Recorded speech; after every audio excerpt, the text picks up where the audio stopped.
Bueno, saludamos ya esta mañana a Mar Carrillo. Buenos días. Venía hace tiempo, ¿eh?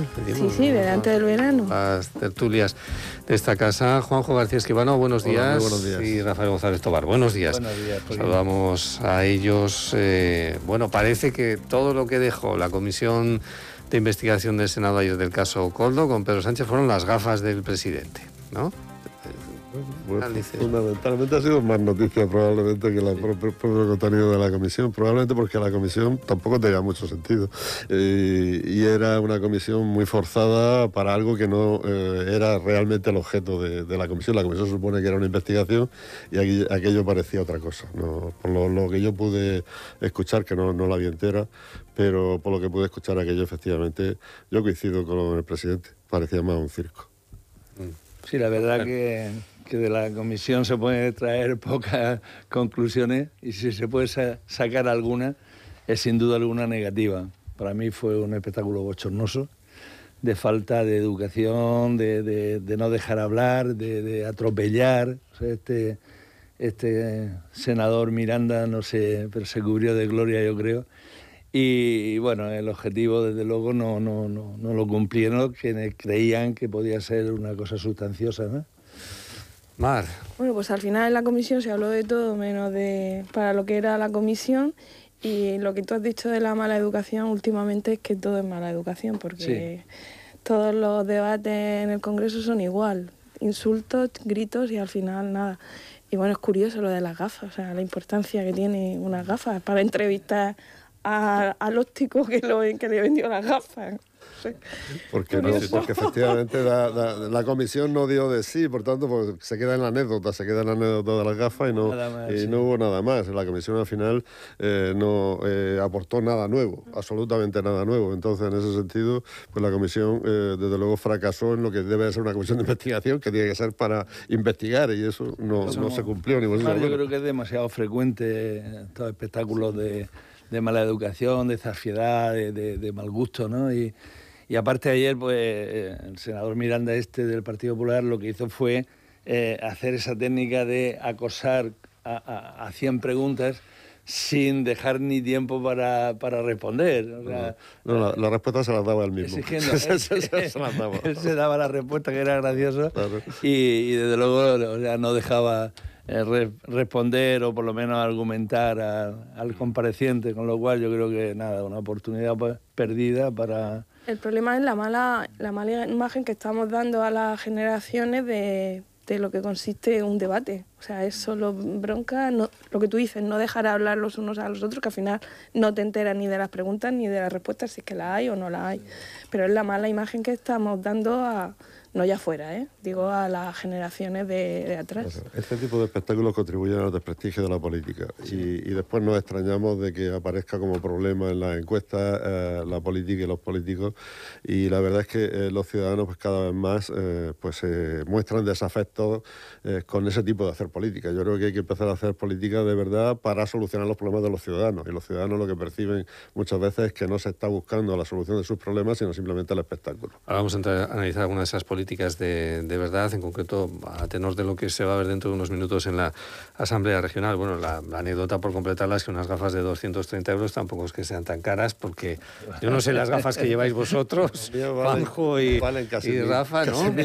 Porque son progresivas, o sea que son progresivas, 400 euros de nada. Sí, sí, llevo. Me pasa como presidente, tengo presbicia. Pero vamos, menos de 200 euros, si pones cristales y de Dior, pues no, baratas son. Las gafas de Juan Ramón Calero también valen más de 230 euros. Buenos días. Buenos días, no lo sé, las compré hace tanto tiempo que seguramente con la inflación, yo no sé cuántos harán. Sí. Bueno, pero llevas progresivas también, con lo cual... No, las progresivas no las aguanto, las llevo divididas, para cerca y para lejos. Bueno, que estábamos hablando de la comisión de ayer del Senado, que se quedó, que es lo que estábamos hablando, que al final las redes sociales, en vez de estar hablando de los temas que se debatieron allí, pues todo lo ha protagonizado las gafas del presidente, ¿no? Bueno, a mí la comisión me pareció un espectáculo esperado, no era ninguna cosa del otro jueves. Me asombró muchísimo la parcialidad del presidente de la comisión, que siendo del PP tenía que vestir el muñeco. Es decir, la gente cuando está en un puesto institucional debe vestir el muñeco, y se mostró absolutamente parcial y se mereció la ironía del presidente del gobierno. Y luego pues fue un tipo de interrogatorio muy vulgar, porque yo estoy acostumbrado a los interrogatorios en los juzgados y en las salas de vistas, y son mucho más inteligentes y más hábiles. Este era un interrogatorio, diga usted lo que diga, yo no le voy a hacer caso. Y diga usted lo que diga, y no había terminado de contestar, le hacía otra, y cosas que no tenían nada que ver con el asunto. Me pareció un espectáculo propio de la legislatura actual, pero que no nos tenemos que acostumbrar a esto. Yo creo que las instituciones merecen más respeto y que las instituciones deben ser vestidas con mayor dignidad de los actuales senadores. A pesar de que el Senado, la verdad es que nunca ha pintado mucho. El interrogador, yo creo que del Partido Popular, en este caso, este senador, lo que intentaba evitar era que Sánchez utilizara la estrategia de desviar las preguntas y devolverlas como una acusación hacia el Partido Popular, pues sacando el tema de Díaz Ayuso, sí, pero eso que está dentro del de la Partido Popular normal, y tal, pero que lo que intentaba él era que no se le fuera por ahí, entonces se atropellaba tanto en las preguntas que de todas formas al final aquello no... Es una técnica reconocida, ¿no? Y muy usada en Estados Unidos, el lanzar preguntas de forma rápida y definida para evitar la respuesta, para que no te dé tiempo a responder y tal, ¿no? Entonces, no sé, a mí me pareció el espectáculo poco edificante, ¿no? Yo ayer estuve en un acto social en homenaje al director de La Verdad, Alberto Aguirre, y uno de izquierda me dijo, se les ha escapado vivo. Yo creo que el PP tenía puestas muchas esperanzas en este acto de Goyina, porque era una encerrona. Sí, en esta encerrona tenía puestas muchas esperanzas, y yo sabía que Pedro Sánchez... Uno puede estar de acuerdo o no con Pedro Sánchez. Yo hay muchas cosas con las que no estoy de acuerdo con él, que la amnistía, los indultos, pero tengo que decir con claridad que es el político más inteligente que tenemos.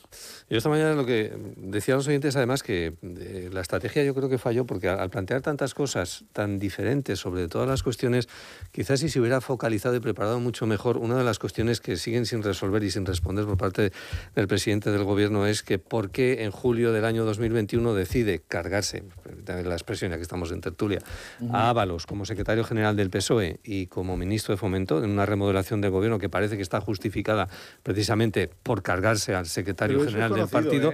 ¿Pero por qué no lo explica? ¿Por qué no explica? ¿Y por qué no explica también por qué lo rehabilita luego y lo mete en la lista de Valencia y vuelve al Congreso de los Diputados? Yo creo que eso es clave. Ábalos no tiene donde caerse muerto. Entonces necesitaba un sueldo oficial, porque tenía 2 o 3 familias. Y él tenía que mantenerla. Y eso de lo que se entera, de lo que se entera Pedro Sánchez. Pedro Sánchez se entera, y por eso lo cesa del ministro de Transporte, de que tiene varias familias. Y claro, eso, si Pedro Sánchez dice que lo ha cesado por eso, se le parecería a Franco. Claro. Porque Franco cesaba a sus ministros por llevar una vida sexualmente alocada, como por ejemplo su cuñado don Ramón Serrano Suñer, ¿no? Y entonces intervenía doña Carmen Polo y tal. Claro, históricamente la similitud era, entonces no dijo nada, pero yo creo que él no sabía nada de la corrupción, de la corrupción de las comisiones, y de eso no sabía nada. Yo sí me lo creo, pero yo creo que lo cesó por eso, porque la mujer de César tiene que ser honrada y parecerlo. Y tú no puedes ser ministro de Transporte y tener un amante y tener un no sé qué. Luego porque lo vuelve a meter en la lista. Porque no tiene dónde caerse muerto este hombre. Por eso no dimite, porque no tiene dónde ir. Este señor es maestro de escuela, pero sin carrera. Y está acostumbrado a llevar un nivel de vida que un diputado no gana mucho, pero un diputado gana más que un maestro de escuela. Ojo.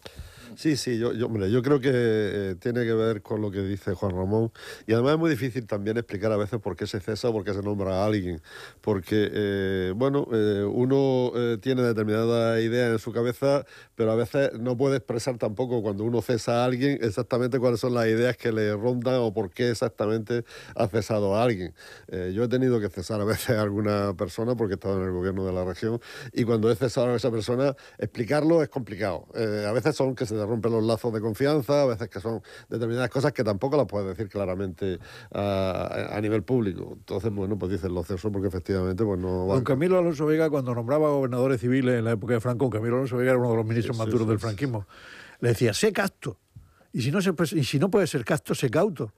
Claro, resulta que no era cauto, porque la tenía la amiga cuando yo empecé a militar en el partido político en el que he militado, siempre los viejos me decían siempre lo mismo: nene, que no te pillen ni por la cartera ni por la bragueta, me decían. Pero no pensáis, yo estoy como con Joaquín, no pensáis que al final para los demás que no somos políticos, vosotros al final lo sois, es lo que dice Joaquín: ¿por qué primero se lo carga, luego lo rehabilita? ¿Porque sabe más y no quieres que salga? No, yo creo que no es cuestión de que sepa o deje de saber. Yo creo que efectivamente a veces las situaciones humanas también cuentan, y efectivamente yo he sido testigo de algunas personas que vivieron toda su vida de la política, porque bueno, coincidió con que la transición hizo que algunos jóvenes, yo por ejemplo llegué muy joven a la política, hizo que algunos jóvenes no pudieran desarrollar su carrera profesional, y después de golpe y porrazo se encuentran con que tienen que irse. ¿Y dónde se van? Entonces a veces hay tragedias personales. ¿Dónde se va Amazon? Claro, hay tragedias personales, y a veces pues se trata de eso. ¿Me importa? No. Ya, pero entonces estáis transmitiendo que como los políticos que entran jóvenes no tienen otra cosa, ahí hay que mantenerlo en algún sitio para pagarle un sueldo y que vivan, no sé. No soy partidario de que los políticos entren jóvenes como están entrando en los últimos tiempos. Yo lo único que digo es que efectivamente en determinado momento de la transición española hubo que echar mano de todas las personas que tenían algo de inquietud por acercarse. Y eso fue un momento... Habría una solución a lo que tú dices, claro, que yo le he propuesto algunas veces y se ríen, la llevo muchos años diciéndolo, pero decirle al político, cuando uno va a firmar una candidatura al Congreso, yo he sido diputado muchos años, se hacen rellenar un montón de papeles. Bueno, pues uno de los que tienes que rellenar sería: no vas a ganar como diputado más de lo que ganabas según tu declaración de la renta. Siempre lo he defendido. Siempre lo he defendido. Pues yo lo he dicho siempre. Y con eso se acababa el problema. Claro, si tienes el sueldo. Luego, tú que has declarado eso, pues eso vas a ganar. Eso también llevaría a que algunas personas pudieran ir a la política, porque a veces tú te encuentras con la situación contraria, esta de que yo tengo más sueldo en mi trabajo que en la política. Entonces, en mi vida política... Pero no es lo mismo, es más que lo que tú ganabas. No vas a ganar más de que esto. Claro, más, no igual, porque si es igual pasa lo que tú dices. Siempre he defendido lo que tú dices, José Ramón. Creo que además sería justo. Habría que hacer algún mínimo ajuste de... A ver, pues también podría decir, salvo que usted haya defraudado la renta y... No. Decía que salvo algunos ajustes por los gastos de representación o gastos de que tú tienes en tu trabajo habitual, y el resto, tu sueldo, lo he defendido. Yo he perdido en la política siempre dinero. Yo también. ¿Ganabas más de médico? Mucho más. Sí, mucho más. Claro. Sí. Y yo también, como abogado del Estado, he ganado mucho más que... Excepto como delegado del gobierno, que probablemente estaba allí. Normalmente, y bueno, por supuesto al principio de la Dirección General de Salud, que de la Comunidad Autónoma y todo y tal, mucho menos. Yo la última vez que volví a la política yo dije que yo me quedaba en mi puesto de trabajo. Yo estaba en la política en mis horas libres, pero desde luego no estaba en el puesto al final no tenía por qué sacrificar a mi familia por volver a la política. Yo cuando fui diputado, yo como diputado ganaba menos, pero cuando fui diputado regional, entonces no cobrábamos sueldo los diputados regionales, sino se cobraba dietas de asistencia. Y entonces, yo era portavoz, y entonces me quisieron poner una dieta de asistencia que se cobraba en ausencia, o sea que era un sueldo fijo. Pero yo ganaba más como abogado del Estado. Entonces dije, no, eso es un fraude de ley, yo me quedo con mi sueldo de abogado del Estado, que además yo ejercía, estaba ejerciendo, era compatible. Bueno, ¿y las comisiones de investigación sirven para algo? No en esta en concreto, sino en todas. Cuando se constituyen las que hay constituidas en la Asamblea Regional también, se ha constituido recientemente alguna. Yo he constituido alguna y he fundamentado alguna, como por ejemplo la comisión de investigación que hicimos cuando la reprivatización de Rumasa. Y bueno, sirvió mientras el partido mayoritario, que en ese momento era el PSOE, le dio la gana. Claro. Cuando llegó un momento que dijo, bueno, ya está bien, ya no investigáis más y punto, se acabó la historia y nos laminaron. Sirven para poco, para muy poco, pero la verdad es que cuando encima hay una investigación en curso desde lo judicial, cuando hay tanta información como ahora mismo se dispone a través de las redes, etcétera, mucho menos, o sea... Es difícil. Y desde luego, como decíamos al principio, lo que sí que debería haber antes de empezar es un pacto, porque bueno, la imagen que se diera al exterior, porque la gente entendiera y porque fuéramos capaces todos de entender algunas dudas que siempre tienes y son legítimas, ¿no? Pero así a a marchillo, desde luego no son rentables. Pues se crean como una caja de resonancia política. Claro. Sí, buscando los titulares, más que los medios de comunicación, pero que puedan hacer. Ocupa de ahí los periodistas. Claro, y además, siempre. si hay una investigación judicial, una comisión del Senado... Sí, pero puede haber responsabilidades políticas que efectivamente no se diluciden en el juzgado. Sí, podría haber sentido y tener sentido una comisión de investigación en el Parlamento.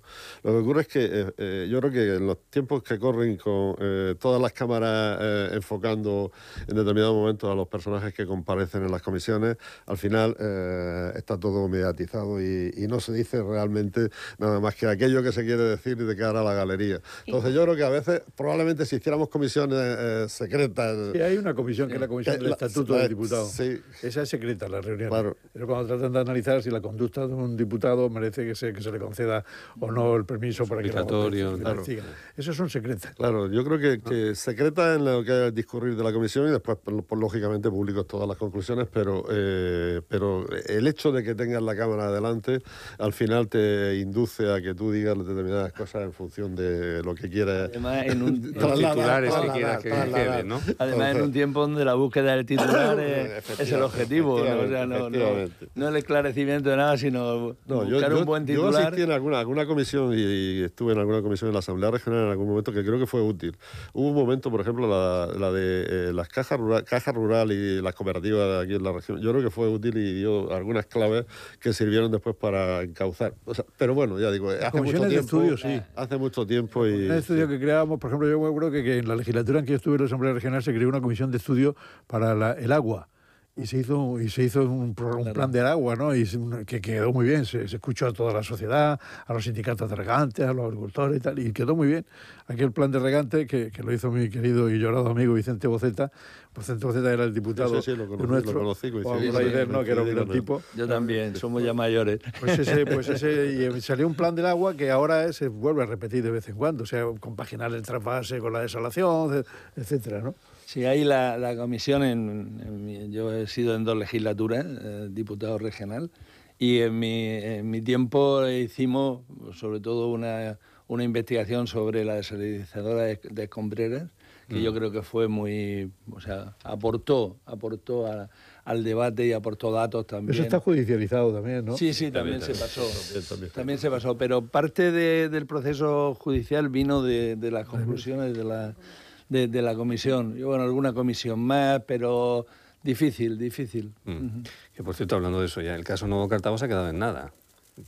Por decirlo así, casi, ¿no? No hay responsabilidad civil. Qué vergüenza, ¿no? Si salen las sentencias... Lo que no tiene ningún sentido es que se juzgue 20 años después. Eso es lo que no tiene ningún sentido. Yo creo que la justicia, cuando se dilata tanto en el tiempo, no hay justicia ni en nada. Entonces, en ese sentido, yo creo que una de las cosas que efectivamente estamos viendo todos es que la justicia hay que agilizar los procedimientos, porque si no, al final ocurre esto. Y es que, claro, llega un momento en que el señor que comparece allí, por mucho que cometiera o dejara de cometer, pues tan viejecito y está tan ya fuera de lo que eso, que al final te compadeces. Te puedo decir hasta es lógico que no se acuerde. Te puedo decir que en la actualidad, al contrario, se está dilatando muchísimo más la justicia. ¿Cuándo tiene señalamientos? Para el 2028. Un despido para julio de 2028. Pues me parece totalmente un disparate. La jurisdicción penal es todavía mucho más grave. Sí, está peor. Aparte que esas personas que ahora dicen que no, llevan 20 años con la pena de banquillo. Sí, también. Eso es muy triste. Yo conozco a algunos de ellos y van por la calle amargados. Porque una persona normal que tiene un proceso penal pendiente, eso es muy duro de soportar.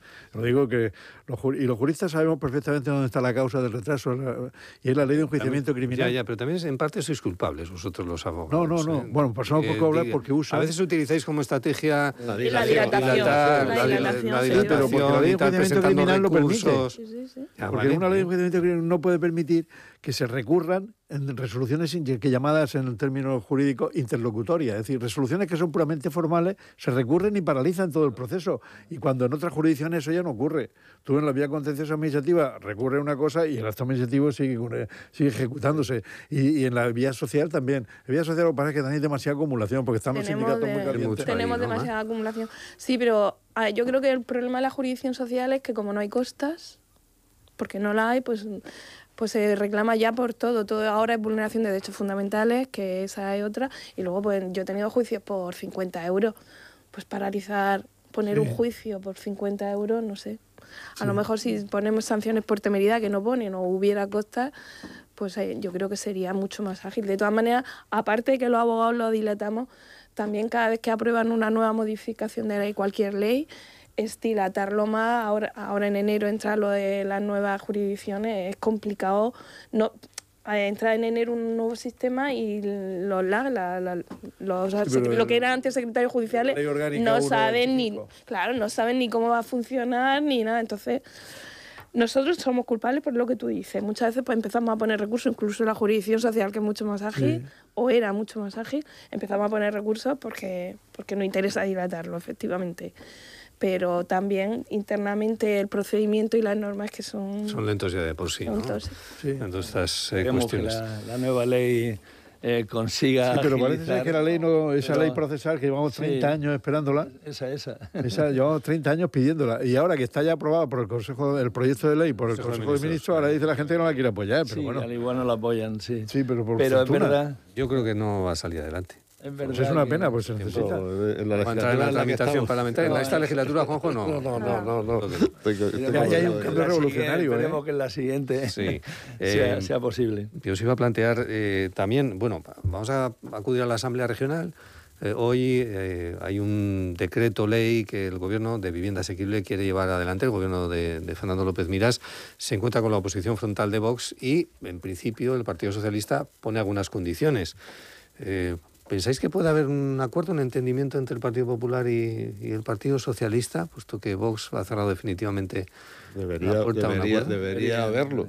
Estamos ante un problema importantísimo, que es el problema de la vivienda. Un tema que es un problema que todos los ciudadanos lo tienen claro, cada vez está más elevado en la opinión pública como problema, que además muchísimos jóvenes, sobre todo, están sufriendo ese problema y les impide emanciparse de sus viviendas, tener una posibilidad de tener de alguna manera el futuro medianamente claro. Entonces, en ese sentido, ante un problema tan grave, yo no entiendo que el partido de gobierno no se reúna con el principal partido de la oposición y traten de llegar a un acuerdo. Máxime cuando el partido de la oposición, que en este caso es el Partido Socialista, le está ofreciendo llegar a ese acuerdo. Siéntense, parece que ni ha respondido el gobierno. Está en las mismas como cuando se le ofreció la posibilidad de negociar los presupuestos. Entonces, a mí me parece que es una irresponsabilidad por parte del partido de gobierno en esta región, del Partido Popular, el no sentarse con el Partido Socialista y ver si es posible el acuerdo.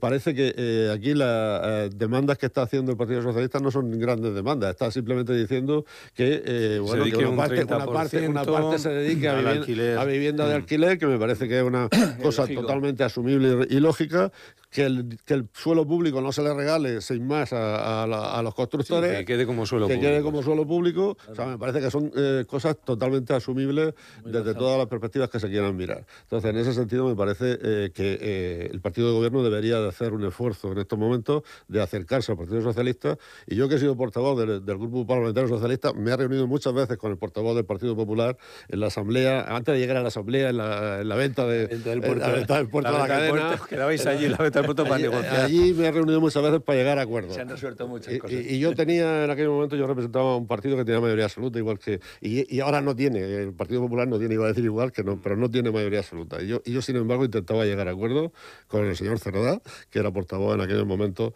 del Partido Popular en la Asamblea. Entonces, me parece que es de lógica que se trate de llegar a acuerdos en temas importantes. Y este es un tema importante para ahondando en lo mismo, yo creo que esta región, nuestro gobierno regional, se ha declarado insumiso ante la ley de vivienda. Se ha negado a aportar la documentación necesaria para que se pueda trabajar en el ámbito estatal, y yo creo que por ahí no es el tema. O sea, la insumisión legal, por muy gobierno de mayoría, que en este caso no existe, pero vamos, de mayoría que fuera, no hay ninguna legitimidad para decir esta ley no la aplico porque no me gusta. Y el gobierno regional cada vez va más por esa deriva. O sea, lo que no me gusta no lo aplico, aunque me lo imponga la ley, y eso es una mala historia. Y en el tema de la vivienda, especialmente sangrante, ¿no? Porque, bueno, hacen falta muchas viviendas, está ahí la gente joven queriendo resolver su vida, sus proyectos de vida, y no podemos estar jugando al gato y al ratón con un tema tan serio. Es que es otro estilo de hacer política, porque yo estuve 3 años de portavoz del Grupo Parlamentario Popular en el Congreso de los Diputados. Eran los años de Felipe González con mayoría absoluta. Y estaba de portavoz Eduardo Martín Tobar, que en paz descanse, que era un inspector de trabajo muy inteligente. Eduardo y yo nos reuníamos a cenar todas las semanas, y acordábamos cosas, hombre, algunas cosas muy anecdóticas, pero por ejemplo, la fiesta nacional del 12 de octubre fue una sugerencia mía a Eduardo, porque Eduardo venía a hacer fiesta nacional, decía el gobierno que el día 6 de diciembre, o el día no sé qué, y yo dije, hombre, el día 12 de octubre, y lo aceptaron. Por cierto, Antonio Hernández Macha, que era el presidente de mi partido, sí, le dio igual, le dijo, sí, pero bueno, tú haz lo que tú quieras. Juan Ramón me dijo, bueno, pero es que hacíamos compactos mucho más importantes, por ejemplo, en materia de terrorismo. En materia de terrorismo yo he firmado pactos que fueron lo que fue aislando a ETA, ¿no? Ves que solo se firmó el pacto de Ajurianea, pero primero lo firmamos en Madrid, el pacto ese. En materia de política exterior, hay cuestiones que son de Estado. Entendimiento obligado, ¿no? Casi son entendimiento obligado. Y el asunto de la vivienda es un asunto tan básico que debería acordarse. Si no se acuerda es porque a lo mejor no le conviene a nadie que se acuerde, porque a lo mejor la putada al gobierno de la región sería que el PSOE se abstuviera y se aprobara el decreto. A lo mejor la faena es esa. No, pues si se abstiene el proyecto... Tiene ese apruebo. ¿Pero en qué sentido lo dices? Sí. Si se abstiene, claro, si se abstiene, a lo mejor el gobierno no quiere que se apruebe. Ah, que no quiere que se apruebe. Y por eso está jugando, que la oposición me ha impedido que lo apruebe. Y yo digo, no, yo no te ¿Quién pagaba las cenas? Qué malos son. ¿Quién pagaba las cenas? ¿Quién pagaba la cena? No, la cena la pagábamos a media. Siempre.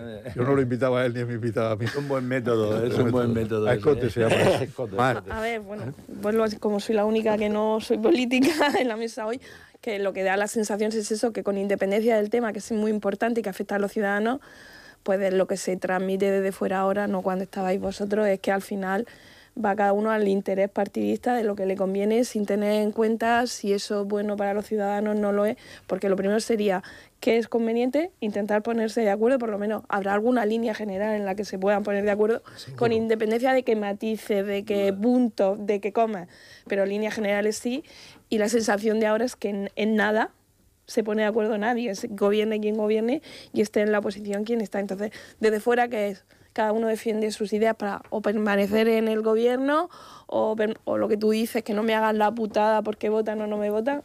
No es que se vende muy bien eso, es decir, no he sacado el plan de vivienda porque el PSOE se ha opuesto. Sí, no me lo pues yo del PSOE hubiera dicho, yo más tengo, venga, pruébalo, y aplícalo. Y gobierno. Que va a ser lo difícil. Aplicar eso. Yo, vamos, sugiero esto, ¿no? Es una maldad. Que me perdonen mis amigos del PP, pero es que no lo puedo remediar. Bueno, hay disposición. Los ayuntamientos han cedido suelo, Juanjo. Hay voluntad de agilizar todas las tramitaciones administrativas. Los constructores y promotores están de acuerdo.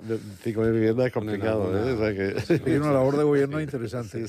Sobre todo, mira, es que en España, en Murcia, no se analiza la ejecución del presupuesto. Tú tienes unos presupuestos anuales y parece que esa es la clave del debate político. No, la clave es la ejecución del presupuesto. Y cuando llegas al final, dices, se ha ejecutado el 30% de la obra pública prevista.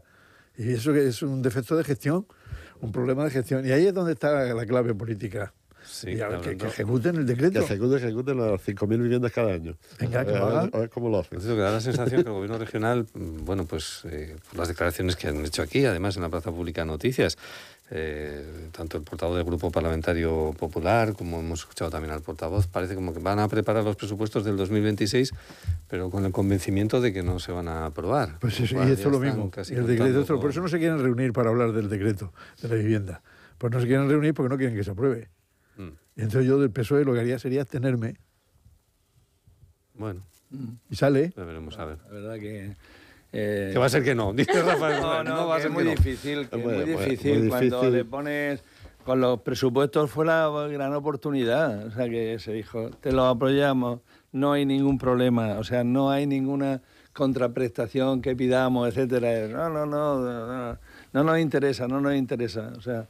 Porque, bueno, pues el voto de Vox era salvarlos, ¿no? Pero ahora Vox se ha puesto en un plan que no quiere tal y hace otra estrategia y los deja con el... Trasero al aire. Trasero Lady. Y bien, bueno. Has venido muy directo esta mañana, ¿eh? ¿Yo? Sí, Es que he venido hoy en coche, no he venido andando. No llegar tarde porque me da cuenta que puedo aparcar aquí que venir andando. Peor, sí. Bueno, Carlos Mazón. Dimisión. Bueno, pero ayer hizo un amago ahí como de que iba a reflexionar y plantearse y luego al poco tiempo hizo otras declaraciones diciendo que ya no tiene después del año que llevamos y después de las consecuencias de su inacción y de su indolencia, o sea, que tengamos todavía que reflexionar. La gran lo que tienen pregunta que buscar es una salida. O sea, ¿por qué no lo deja caer el Partido Popular? ¿no? Pues porque Alberto Núñez Feijóo dice, bueno... Porque no tiene claro el repuesto, porque no sabe si el repuesto puede salir. Porque vos le has dicho que no lo piensan votar a otro candidato. Por eso que los de Vox le han dicho que no van a votar a otro candidato, por tanto al final no tiene claro el repuesto. Vox también es corresponsable, en este caso, de que Mazón siga en el gobierno. Sí, claro, evidentemente. ¿Con quién está pactando ya todos los presupuestos? El señor Mazón, con Vox. Y que esa decisión la tenían que haber tomado antes, no de un año después. Ahora ¿cómo justifica el problema, que han tardado un año? Porque el problema es personal. La dimisión debía salir de él. No esperar a ver qué hace Feijóo. No, si está clarísimo que no es un problema de Núñez, es un problema del señor Mazón. Pero el señor Mazón parece que no tiene catadura moral para entender lo que está pasando ni lo que ha pasado. Y entonces, en ese sentido, yo creo que es un problema de moralidad puramente personal, de decir, bueno, mire usted tendría que haber dimitido al día siguiente.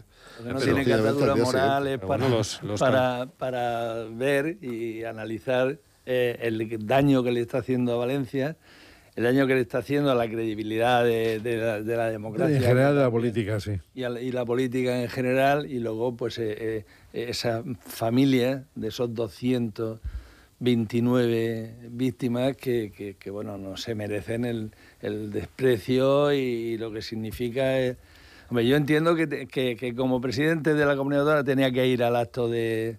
Sí, si es presidente, sí, pero es que no tenía que haber sido presidente. Yo lo entiendo, el problema es que no entiendo por qué sigue siendo presidente. Hay mucha gente del PP que lo que está diciendo es que la Agencia Estatal de Meteorología y la Confederación Hidrográfica del Júcar no avisaron a tiempo. No, nada, excusas. Bueno, sí, pero lo está diciendo. La jueza de Paiporta ha dicho, no, está claro que la responsabilidad de la comunidad autónoma, ¿no? Lo han dicho. Pero se pueden inventar lo que quieran, pero por la mañana... Todos los telediarios de la Comunidad Valenciana. Además de eso, lo que no tiene ningún sentido es que un año después todavía no sepamos dónde estuvo Mazón esa tarde. Ha dado 10 versiones diferentes. Me ha llegado a decirme un señor del PP que citar a la periodista a declarar en el juzgado es una actitud machista. Digo, ¿machista por qué? Dice, hombre, porque eso forma parte de su intimidad. Entonces digo, entonces tú estás suponiendo que hay una intimidad. Sí, hay una intimidad. Hubo alguna intimidad. Pero eso no lo sé que ha dicho la jueza. La jueza ha dicho es testigo y debe declarar como testigo. Yo no lo sé. De todas maneras, que últimamente se lleva mucho lo de reflexionar. ¿Lo de qué? Lo de reflexionar por parte de los políticos. Cuando no voy a reflexionar. Pues estaría bien que reflexionaran, de verdad. No, claro, estuvo reflexionando el presidente del gobierno. Por eso es que todos reflexionan. No tienen costumbre. No sé, pues se ve que no, pero que al año piden reflexionado. Cuando el presidente del gobierno también necesitaba reflexionar. No puedo reflexionar. Yo cuando estaba en política reflexionaba todas las mañanas. Claro, por eso, pero no esperabas 3 días, desaparecías, te encerrada y reflexionabas y luego salía una rueda de prensa. Yo eso todas horas. Bueno, son algunos de los argumentos que están ahí en la actualidad en torno a... Hoy hay reunión importante, parece, del Sindicato Central de Regantes del Trasvase, las organizaciones agrarias, hay mucha preocupación y sobre todo mucha incertidumbre.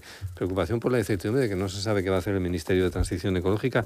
Ayer Hugo Morán tampoco lo aclaraba, ¿no? ¿Cuándo va a instaurar? Si es que va a instaurar y no da marcha atrás en esas nuevas reglas de explotación del trasvase. Yo creo que la incertidumbre es el peor de los escenarios en los que ahora mismo se está moviendo parte del futuro del agua en esta región, ¿no? Y no sé qué os parece. Bueno, la verdad es que los regantes del trasvase los han engañado tantas veces que ya están escaldados. Porque aquí yo me acuerdo que se hizo un pacto del agua y que vino el presidente de Castilla-La Mancha a San Esteban, cuando estaba mi querido amigo Ramón Luis Valcárcel de presidente. Y yo dije, a través de una emisora de esta región, de la cadena SER, dije que esto era un engaño, que no sé qué estaban aplaudiendo, porque me lo dieron con gran noticia. Ya se ha solucionado la guerra del agua, se ha acabado. Digo, no, esto es un engaño. O sea, Bono, que era mucho más listo que Valcárcel, le ha engañado. lo engañó de mala manera. Y los regantes lo pagarán. Y ahora vuelven otra vez con la historia. Por lo tanto, ya los han engañado tantas veces que ahora ya sí que no se fían. Creo yo que no se fían de lo que va a ocurrir. Pero yo creo que el planteamiento que se está haciendo, el correcto debería... Los trasvases deben continuar, pero el futuro es la desalación también. Y entonces la desalación es fundamental. Y hay que fomentarla y apoyarla, en esta región sobre todo. Y nos estamos encontrando en algunos casos que yo ya conozco que no están apoyando debidamente la desalación como iniciativa privada. Y eso hay que apoyarlo. Y los trasvases intentar mantenerlos. Porque yo no veo que se haga daño con el trasvase Tajo Segura a ninguna región. Y en último extremo cabe una alternativa, que era del trasvase medio, del Tajo Medio, que cabe esa alternativa que también se ha estudiado. Pero es que yo creo que los embalses de Buendía y Entrepeñas les sobra agua, el caudal ecológico en Aranjuez y en Toledo va bien. Este año sí. Sí. Pero, ¿qué? Bueno, yo efectivamente comparto también lo que acaba de decir Juan Ramón. O sea, yo creo que el trasvase para esta región es necesario y que, por tanto, en la medida que el trasvase pueda ser viable porque llueva, porque haya reservas en la cabecera del Tajo, etcétera, etcétera, el trasvase, desde luego, no tiene que ser cuestionado en ningún momento, pero que hay que pensar que estamos en un momento donde hay una emergencia climática, donde las cosas están cambiando y eso no depende de nosotros, ni depende del gobierno regional, ni del gobierno nacional, depende de que puedan cambiar las condiciones climáticas y que por tanto lo que tenemos que buscar es soluciones de futuro que sean totalmente con certidumbre, y la solución con certidumbre es que tenemos un mar ahí que desalando agua efectivamente se puede perfectamente mantener las necesidades de esta región de agua, y por tanto yo creo que hay que apostar por las dos cosas, y es un poco la política que desde hace mucho tiempo alguien que fue muy denostado en su momento aquí en esta región, que era Cristina Narbona, que fue ministra y que apostó mucho por la desalación y que aquí cuando venía le hacían un escrache continuamente, pues yo creo que y tú lo vivías de cerca porque eras delegado del gobierno en aquellos momentos, pues yo creo que esa es la política de futuro que hay que mantener en esta región. Defendamos el trasvase, todo lo que se pueda defender y un poco más, pero al mismo tiempo apostemos por tener proyectos de futuro que sean totalmente certeros, y ese proyecto pasa por la desalación. Claro. Y me fíjate que la desalación requiere, por ejemplo, el bombeo de agua a cotas superiores a nivel del mar, cuesta mucho dinero, cuesta mucha energía, pero es que a esta región le sobra la energía. Le sobra la energía. Vete al campo de Cartagena y ve el sol que hay. Con ese sol sale gratis elevar el agua del nivel del mar hasta Caravaca. Sí, pero tienes que subir, pues eso, tienes que subir el agua desalada, por ejemplo, de Torrevieja hasta el Azul de Ojos. ¿Cómo lo subes? No, hasta el Azul de Ojos, no, y hasta Caravaca la puedes subir. Hasta Caravaca la puedes subir impulsar ese agua, ¿no? Aguas arriba. Sí, pero tenemos, somos la región de toda Europa con más horas de sol. Entonces, en ese sentido, lo que tenemos que hacer es utilizar esa fuente de energía. La viabilidad de la energía solar para aplicarlo a la desalización es una cosa que está muy estudiada ya. Es muy evidente. Y que no tiene ningún secreto, ¿no? Lo que yo tengo una duda, y eso sí que es verdad, que un tema... En primer lugar, la desalación es parte de la solución, desde luego no para sustituir en su totalidad al trasvase, pero sí para ayudar y compensar. Y luego, en segundo lugar, es las leyes y las sentencias judiciales que hay que cumplir. Que también no podemos poner insumisos, pero ya está bien que... Para mí los insumisos eran los de los círculos aquellos de... Sí, los que no querían hacer la mili. Los que no, bueno, eso es lo primero. Los que no querían hacer la mili. Eso es lo primero, pero bueno, que hay que... Y está claro que en esta región no ha habido cortes de agua, en esta región no ha faltado realmente el agua por las desalinizadoras que ya están funcionando. Si no, esta región se hubiera visto en dificultades enormes.